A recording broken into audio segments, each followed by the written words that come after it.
PTF and Vanessa Ryle here at Maker's Mark Distillery, just about an hour outside of Lexington, Kentucky, one of the great distilleries in the world. You excited for this? Yeah, I mean, you got me quite drunk, and now you're going to ask me to talk about horse racing, so I am very happy.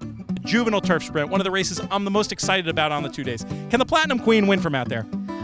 No. One of the races where I really think you can make a case, there's about a 50-50 chance between your horses and our horses, as it were. Yeah, I think that's a fair comment, but I'm all about above the curve. Big Nashua fan, but above the curve can turn the tables. The only question mark, the track.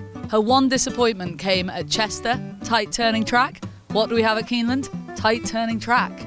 We got to talk about Highfield Princess. This is a horse I know you're a big fan of. Can she do it here? She can. It's head, it's heart, and it's home for me. Head, she comes here off the back of 3 Group 1 wins, and she is so versatile. Heart, because of the story behind her. Owner, breeder, incredible, go look it up. And home, because she's from Yorkshire. And where am I from? Yorkshire. Hey up! Nation's Pride and Mishriff and Broom in various combinations. Everyone latches onto an Aidan O'Brien horse, don't they? And this man here, he loves that sort of thing. All aboard Meditate, he told me before.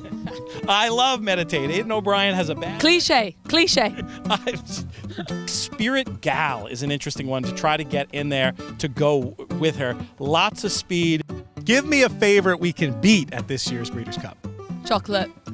Ice cream. It's gelato. I've told you this like 6 times. Whatever. Honestly, whatever. I can't say it. Gelato. Biggest story of the year here at the Breeders' Cup, Flightline. What is your thoughts? Give me your international perspective on how good this horse is and what you think we're going to see. I think this is one of those situations where we try and complicate something that is beautifully simple. We're here at Maker's Mark. Making this stuff is very complicated. The classic is as simple as it comes. Flightline wins. Any distance you like, Flightline wins. I don't think he's just going to win. I think he might win by a pole. Bigger price. I was going to save it for the end, but I'm going to roll with Persian Force. Dropping back in trip, loads of experience, been on the go since March, bit of a question mark, but he's a better horse than we've seen of him. I know you've been out in the mornings. Anybody catch your eye in particular?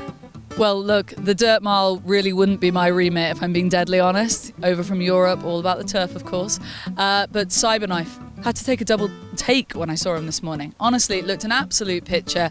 2 horses in particular I loved. One was Cave Rock. This is a favorite that I'm going to be with in the juvenile. The other is Kamari. She will not be a huge price, but in a race where Jackie's Warrior is going to be odds on, I think she's a very appealing alternative.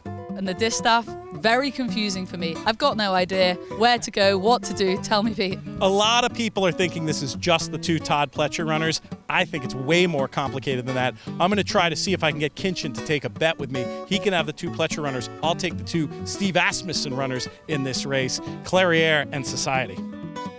Here's to Kentucky, here's to Maker's Mark, and here's to the Breeders' Cup.